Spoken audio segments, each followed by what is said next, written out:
मित्रांनो, महाभारतातलीच ही गोष्ट आहे शेवटचा पुत्र। ही कुरुक्षेत्रावर कौरव पांडवांमध्ये युद्ध घडून येण्याच्या आधी घडलेली कथा आहे। त्यावेळी पांडव त्यांच्या इंद्रप्रस्थ नगरावर राज्य करीत होते। एक दिवस एक माणूस अर्जुनाकडे येऊन म्हणाला, अर्जुना, काही वन्य पशु माझ्या गायी गुरांना रोज त्रास देतात, कृपया तुम्ही त्यांची काहीतरी व्यवस्था बंदोबस्त करा। आपल्या दारी मदतीची याचना करीत आलेल्या प्रत्येकाच्या मदतीला धावून जाणं हे अर्जुन आपलं कर्तव्य मानत असे। परंतु नेमकं याच वेळी त्याचं धनुष्य आणि त्याचे बाण युधिष्ठिराच्या शयन कक्षात होते। युधिष्ठिर आणि द्रौपदी तेथे विश्रांती घेत असल्यामुळे धनुष्यबाण घेण्यासाठी तेथे जाणं अर्जुनाला उचित वाटलं नाही। द्रौपदी ही पाचही पांडवांची पत्नी असल्यामुळे त्या सर्वांमध्ये असा एक अलिखित नियम होता की ती ज्या भावासोबत विश्रांती करत असेल त्या ठिकाणी राहिलेल्या कुणीही जायचं नाही। या नियमाचा जर कुणी भंग केलाच तर त्या व्यक्तीला 1 वर्ष वनवासात जावं लागेल। आता अर्जुन मोठ्या बिकट परिस्थितीत सापडला। त्यानं या गोष्टीवर बराच विचार केला। मग त्यानं असा निर्णय घेतला की संकटग्रस्ताला मदत करणं हे या परिस्थितीत जास्त महत्वाचं असल्यानं आत्ता हा नियम मोडण्यास काही हरकत नाही। त्यासाठी लागेल ती शिक्षा भोगण्याची अर्जुनाची तयारी होती। वर्षभर तो वनवासात जायलाही तयार होता। त्यामुळे अर्जुनानं अजिबात आवाज न करता अलगद पावलांनी युधिष्ठिराच्या शयन कक्षात शिरून आपलं धनुष्यबाण आणलं आणि त्या माणसाबरोबर जाऊन त्याला त्रास देणाऱ्या वन्य पशूंचा बंदोबस्त केला। आता अर्जुनानं परत आल्यावर घडलेली गोष्ट स्वतःच युधिष्ठिराच्या कानावर घातली। त्यानं नियमांचा भंग केला होता आणि त्यासाठी जी शिक्षा असेल ती भोगायला तो तयार होता। ठरल्याप्रमाणे तो वनवासात जाण्यासाठी घरातून निघाला। निघण्यापूर्वी तो आपल्या कुंती मातेची भेट घेण्यासाठी गेला। त्यानं तिला प्रणाम करताच तिनं त्याला आशीर्वाद दिला, कल्याणमस्तु कल्याणमस्तु कल्याणमस्तु, म्हणजे तुझं भलं हो। आता अर्जुनानं आपल्या शिक्षेपैकी अर्धा काळ वेषांतर करून आजूबाजूच्या राजधान्यांमध्ये भ्रमंती करण्यात व्यतीत केला। आजवरच्या आयुष्यात त्यानं खूप कीर्तीचा अनुभव घेतला होता। त्यामुळे आता वेषांतर करून फिरत असताना त्याला मजा वाटत होती, कारण त्याला कुणीच ओळखत नव्हतं। सर्वसामान्यांचा जीवन जगण्यातील आनंद तो आता अनुभवत होता या वनवासात। असाच फिरता फिरता तो मणिपूर राज्यात आला। आता राजधानीच्या बाहेर असलेल्या एका मंदिरात तो वास्तव्य करून राहिला। इथून त्याला राज्यात कुठे कुठे काय काय चाललंय याचं निरीक्षण करता येत होतं।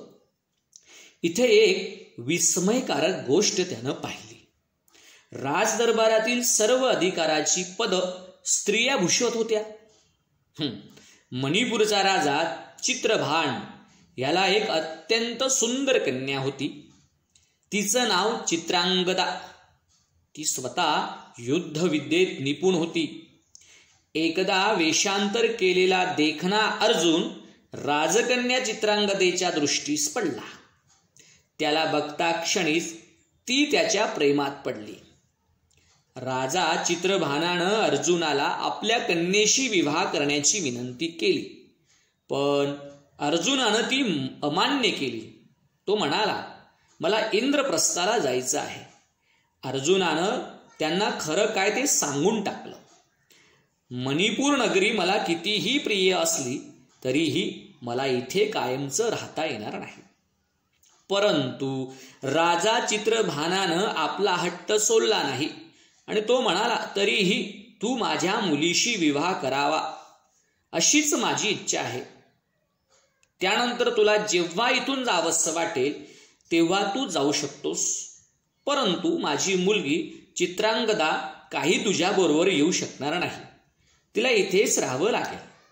त्याचप्रमाणे तुम्हा दोघांना काही संतती झाली तर तिलाही इथेच राहावं लागेल. तुमची अपत्य या माझ्या राज्याचे वारसदार असतील. त्यांचं घर इथेच असेल. अर्जुनानं ते मान्य करून राजकन्या चित्रांगदेशी विवाह केला. चित्रांगदेमुळेच अर्जुनाची तिच्या मैत्रिणीशी म्हणजे उलुपी हिच्याशी ओळख झाली. उलुपी ही नागकन्या होती. अर्जुनाला पाहता क्षणी ती सुद्धा त्याच्या प्रेमात पडली. तिनंही अर्जुनाशी विवाह केला. परंतु चित्रांगदेप्रमाणेच तिला सुद्धा नागलोक सोडून अर्जुनाबरोबर इंद्रप्रस्थात परत जाणं शक्य नव्हतं. आता काही दिवसांनी अर्जुनाची परत जायची वेळ आली. मग तो निघाला आणि आधी द्वारकेला गेला. तिथे त्याचा सुभद्रेशी विवाह झाला. 1 वर्षानंतर अर्जुन सुभद्रेसह इंद्रप्रस्थात परत गेला. आता असं म्हणतात की अर्जुनाला इंद्रप्रस्थ सोडण्यापूर्वी कुंतीनं बघा मगाशी कल्याणमस्तु कल्याणमस्तु कल्याणमस्तु असा आशीर्वाद एकूण 3 वेळा दिला होता.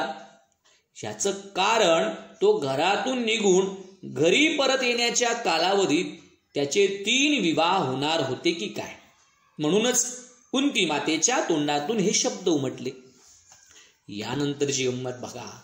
यानंतर काही वर्षांनी कुरुक्षेत्रावर कौरव आणि पांडव यांच्यात घनघोर युद्ध घडून आलं. यात अपरिमित मनुष्य हानी तर झालीच, पण अख्खा स्वर्गलोक सुद्धा ढवळून निघाला. अखेरीस जेव्हा पांडवांचा विजय झाला तेव्हा धर्माचं राज्य पुनर्प्रस्थापित झालं. आता या युद्धात कर्णाचा मृत्यू झाल्यामुळे त्याचा पुत्र ऋषकेतू हा अतिशय एकाएकी झाला होता. या युद्धाच्या समाप्तीनंतरच कर्णाच्या जन्माचं रहस्य पांडवांना समजलं होतं. त्यामुळे आपल्या हातून हे काय घडलं या कल्पनेने ते अत्यंत व्यथित झाले. त्यांनी त्यांच्या भावाची अत्यंत निर्घृण हत्या केली होती. त्यामुळे त्यांनी कर्णाचा पुत्र ऋषकेतू याला आपलं मानायचं ठरवलं आणि त्याच्यावर प्रेमाचा वर्षाव केला. असाच काही काळ गेला. एक दिवस युधिष्ठिरानं अश्वमेध यज्ञ करावयाचं ठरवलं. यज्ञ झाल्यावर यज्ञाचा घोडा देशोदेशी भ्रमण करीत निघाला. जे कुणी त्या घोड्याला अडविण्याचं धाडस करतील त्याच्याशी 2 हात करण्यासाठी त्या घोड्याच्या पाठोपाठ अर्जुनही निघाला. अनेक देश पादाक्रांत करून अखेरीस तो घोडा माहेश्वती नगरीमध्ये थांबला. या नगराचा राजा होता नीलध्वज. हा श्रीकृष्णाचा निस्सिम भक्त होता. त्याच्या पत्नीचं नाव होतं ज्वाला. त्यांना स्वाहा नावाची एक कन्या होती. हिचा अग्निदेवाशी विवाह झाला होता. अग्नी आपल्या शूरगृही राहून राज्याचं रक्षण करीत असे. आपली माता ज्वाला हिच्या सांगण्यावरून नीलध्वजाचा पुत्र प्रवीर यानं अश्वमेध यज्ञाचा घोडा पकडून बांधून ठेवला. आता परंपरेनुसार अश्वमेध यज्ञाचा घोडा जर कुणी अडवला तर त्या कृत्याचा अर्थ तो घोडा ज्या राजानं सोडलेला असेल त्याच्या विरोधात उभं ठाकण्यासारखं होतं. नीलध्वजानं आपल्या मुलाला तो घोडा ताबडतोब सोडून देऊन युधिष्ठिर राजाचं मांडलिकत्व स्वीकारण्याची आज्ञा केली. कारण पांडव हे कृष्णाचे अत्यंत जवळचे होते. परंतु त्याची पत्नी ज्वाला हिला ही गोष्ट मुळीच मान्य नव्हती. आपण पांडवांपुढे मान का चुकवायची असा प्रश्न करून तिनं नीलध्वजाला त्याच्या विरुद्ध भडकावलं. ज्वालेनं आपल्या जावयाला म्हणजेच अग्नीला बोलावून घेतलं आणि आपण जे काही सांगू ते तो करेल असं त्याच्याकडून वचन घेतलं.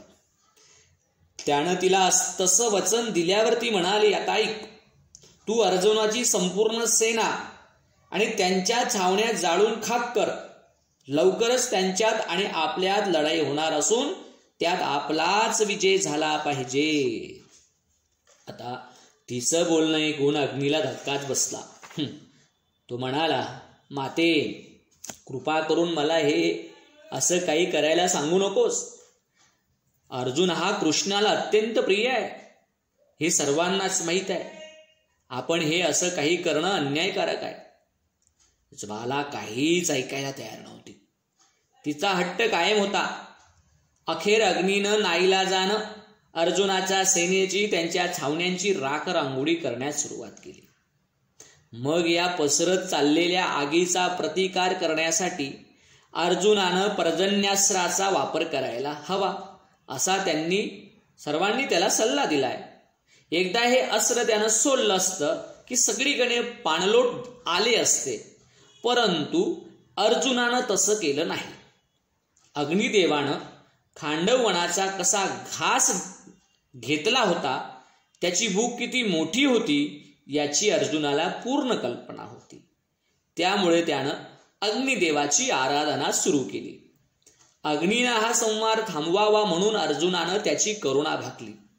त्यानं अग्निदेवाला असंही सांगितलं की त्याच्या पत्नीचा म्हणजेच द्रौपदीचा जन्म यज्ञकुंडातून झालेला असल्यामुळे ती अग्निदेवाची कन्या होती. याचा अर्थ अर्जुन अग्निदेवाचा जावई होताच. अग्नीनं त्याच्या बोलण्यावर विचार केल्यानंतर सर्व संहार थांबविला. त्यानंतर अर्जुनाच्या सेनेची आणि नीलध्वजाच्या सेनेची आपापसात लढाई झाली. अखेर अर्जुनानं नीलध्वजाचा पुत्र प्रवीर याची हत्या केली. या लढाईत नीलध्वजही जखमी झाला व अखेरीस अर्जुनाला शरण आला. आपल्या पुत्राच्या निधनाची आणि नीलध्वजाच्या पराजयाची वार्ता ऐकून ज्वाला दुःखी आणि संतप्त होऊन राजधानी सोडून बाहेर पडून गंगा नदीच्या काठी जाऊन उभी राहिली. गंगेकडे पाहताच तिला गंगापुत्र भीष्म यांची आठवण झाली. ती गंगेला म्हणाली, गंगा माते, तुला तुझ्या अमृत पुत्राबद्दल, भीष्माबद्दल काहीच वाटत नाही का? अर्जुनानं कपटानं तुझ्या पुत्राचा, भीष्माचा वध केला. त्यानं तुझ्या पुत्राला शरपंजरी निजवून अतिशय यातना दिल्या आणि हे सगळं तू त्याला करू दिलंस. आता आमच्या राज्याचा त्यानं कसा विनाश केला आहे ते पहा. ज्वालाचे ते शब्द गंगेच्या काळजात रुतले. ती अस्वस्थ आणि शोकाकुल झाली. अर्जुनानं आपल्या पुत्राची कशी हत्या केली याची तिला आठवण झाली. तिनं अर्जुनाला शाप दिला, अर्जुना, एक दिवस तू तुझ्या पुत्राच्या हातूनच मारला जाशील. त्यानंतर ज्वालेनं एका बाणाचं रूप धारण केलं आणि ती मणिपूरचा तरुण राजा बब्रुवाहन हा राजा याच्या भात्यात जाऊन बसली. अश्वमेध यज्ञाचा घोडा आता मणिपूर नगराकडेच निघाला होता. गंमत बघा कशी आहे. आता बब्रुवाहन राजानं अश्वमेध यज्ञाचा घोडा अडवून अर्जुनाला आव्हान दिलं. अर्जुनानं ते नेहमीप्रमाणे स्वीकारलं. हा बब्रुवाहन अर्जुन आणि चित्रांगदा, मणिपूरची राजाची मुलगी चित्रांगदा यांचा पुत्र होता. परंतु अर्जुन आणि बब्रुवाहन हे एकमेकांना ओळखतच नव्हते. अर्जुन मणिपूर नगरी सोडून निघाल्यानंतर बब्रुवाहनाचा जन्म झाला होता. चित्रांगदेनं आपली मैत्रीण उलूपी हिच्या मदतीनं बब्रुवाहनाला एक कुशल योद्धा बनवलं होतं. अर्जुनाचा हा मुलगा त्याचा इतकाच शूर होता.